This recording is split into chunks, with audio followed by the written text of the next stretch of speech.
Shabbat Shalom. This Shabbat is, does anyone know what the Torah portion is? Well, you guys got Mark's Torah study email, I think. Vaera, it's Parsha Vaera, Shabbat Shalom. So in it, we're actually, we get it a little early. We get to experience the moments of the plagues as they actually fall within our Torah. And so it is written, God spoke to Moses and said, I am the Lord. I appeared to Abraham, Isaac, and Jacob as God. I established my covenant with them to give them the land of Canaan. I have heard the moaning of the Israelite slaves, and I have remembered my covenant. Say therefore to the Israelites, I am the Lord. I will redeem you with an outstretched arm, and I will do this through miracles. I will take you to be my people, and I will be your God. You shall know that I am God. I am the God who freed you from your labors in Egypt and gave you the land promised to Abraham, Isaac, and Jacob. And you have to remember, how many years were we working as slaves and under Egyptian rule? I mean, this is a promise that was a long time coming. God tells Moses to take his brother Aaron with him to help speak on his behalf, because Moses, remember, had an impediment. He stuttered, and he was concerned that, Pharaoh wouldn't take him seriously or the message itself. The Lord replied to Moses, I place you in the role of God to Pharaoh with your brother Aaron as your prophet. You shall repeat all that I command you, and Aaron shall speak to the Pharaoh. But I will harden Pharaoh's heart so that I may multiply my signs and marvels in the land of Egypt, and the Egyptians shall know that I am the Lord when I deliver the Israelites from their midst. Moses was 80, so think about it. He's charged with this mission. We should all be so lucky to have such an important mission at 80. And Aaron was 83 when they made their demand on Pharaoh. Mark record, they were younger than you. And I say this with the greatest of kavod, of intention and honor and respect, because he does so much. You do so much, just like God telling Moses what to do. You are our Moses. Mark, that is your Hebrew name, Moshe. Oh, what was it? Mordechai. Oh, your big moment's coming in a couple of months. Well, now you have two. We have to have a Hebrew naming for you, and I'll add Moshe to your... So, 7 of the plagues that we recite on Passover are placed upon the Egyptians, and each time Pharaoh's heart is hardened, and he refuses to let the Israelites go. We know the story. We talk about it at Passover. Pharaoh's magicians are actually able to replicate some of what Moses manifests. So Pharaoh doesn't pay any attention. He takes no heed to it. Moses' rod and staff turns into a serpent. Well, the magicians, so do theirs. The plagues of water, the river turning to blood, and the frogs, well, the magicians were also able to do that. But when it got to the lice, who wants lice? Not me. The magicians tried to produce them with their spells, but they could not. Then acknowledging, this is the finger of God. But Pharaoh still doesn't listen. So then insects are sent to swarm, affecting all of the land except in Goshen, where the Israelites dwelt. Pestilence affected the Egyptian livestock, and the people were just ridden with boils, so much so that the magicians couldn't even deal with Moses because they had all these boils all over them, but to no avail. Even though the Israelites were spared all of this, Pharaoh's heart remained hardened and immovable.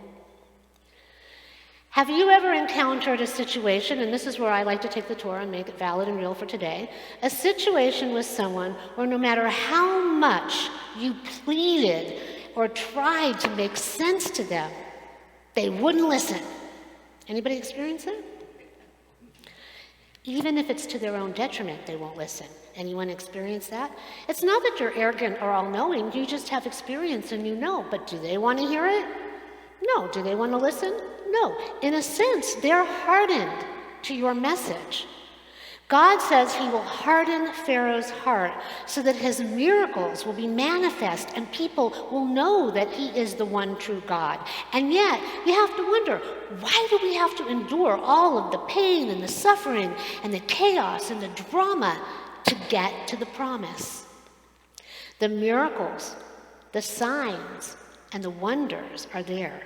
So why don't we just open up our eyes, open up our hearts, open up our minds to see and avoid all the destruction and the chaos that is racked upon our lives? God warned Adam and Eve in the garden, but what happened? They had to see for themselves.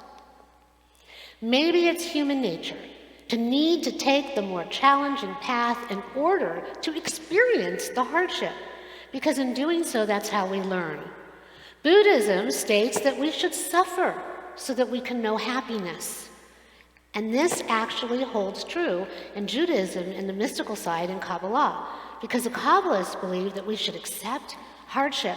We should surrender to the chaos and say, bring it on, bring on the suffering so that I can ascend in my character and that my soul's journey can evolve in my cocoon. I can go up that ladder and be the best that I can be in this lifetime by overcoming the pain and the turmoil and the drama that I am enduring.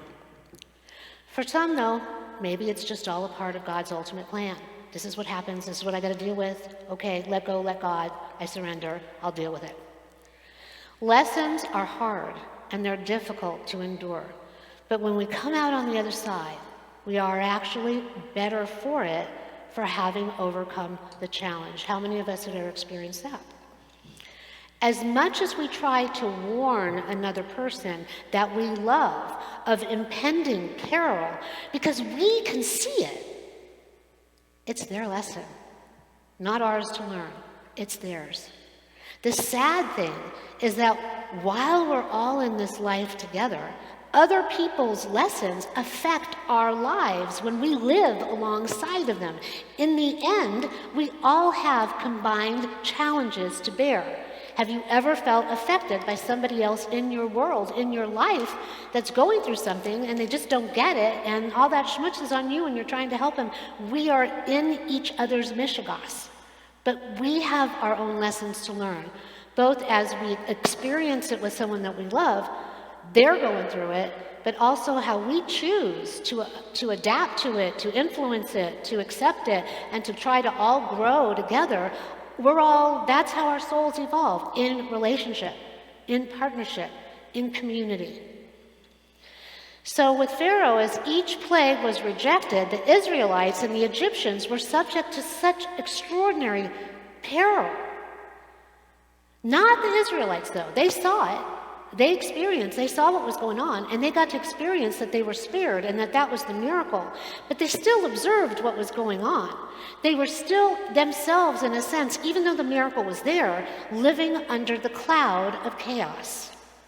In the end, God's plan is revealed and achieved, but along the way, a lot of darkness, angst, and turmoil had to be endured. When miracles are present, when messages are sent, we have to ask ourselves, what might it take to be open to receive them, to accept them, to listen to them? If someone's coming to us and saying, hey, you need to take a look at this, and you're like, no, I think I know what's going on, and when we're the one that's on the other end of it, maybe we need to take a moment and pause and say, okay, let me consider this. I'll consider it. I'll be open. I won't have my heart be closed to the growth and the message that may be there. That's what we want for all of us. We have to look at it and say, is our mind in the way? Is rational thought, when we get a message or somebody's coming at us or we're trying to explain to somebody else, is the mind explaining away the prophetic insight that's there so that our loved ones actually ignore and then endure more chaos than is necessary until everyone is open to receiving and seeing the light? We are all messengers in each other's lives. We are all Moses and Aaron, all of us. God is present, trying to help us, but the plagues are present. Even today, we are amongst this plague of COVID. The plagues are there, and we have to adapt, and we have to grow, and we have to change who we are and how we live and how we look at things and fight to maintain our sense of positivity and reframing how we respond to one another and live in our world.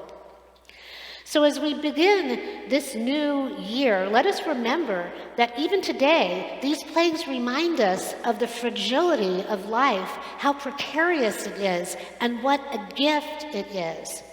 And that when things are said to us, or when we have something to share with somebody else, that we need to open up our hearts to be able to receive it so that what we experience is filled with promise and light. Let us be sensitive to the role that we play in each other's lives when we're trying to relay a message of support and understanding of another's heart, which may be hardened because they are not ready to receive. Let us accept that, as Pat Nixon once was quoted as saying, "Why am I caught up in your karma?"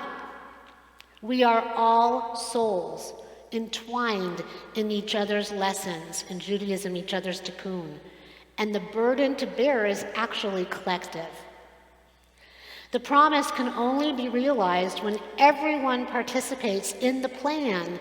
Things are put on us, darkness, our lives are going one way, and all of a sudden there's all this calamity, and there's destruction or there's disease and dis-ease, but we're all in it together.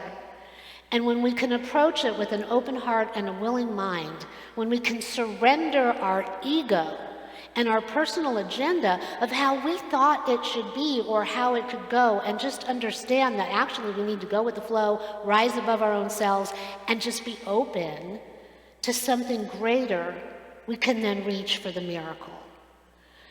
May God's miracles of past times inform our future, especially as we start this new secular year.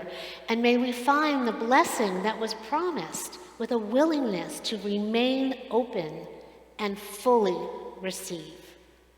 Ken Yehi Ratzon, may it be God's will. Shabbat Shalom.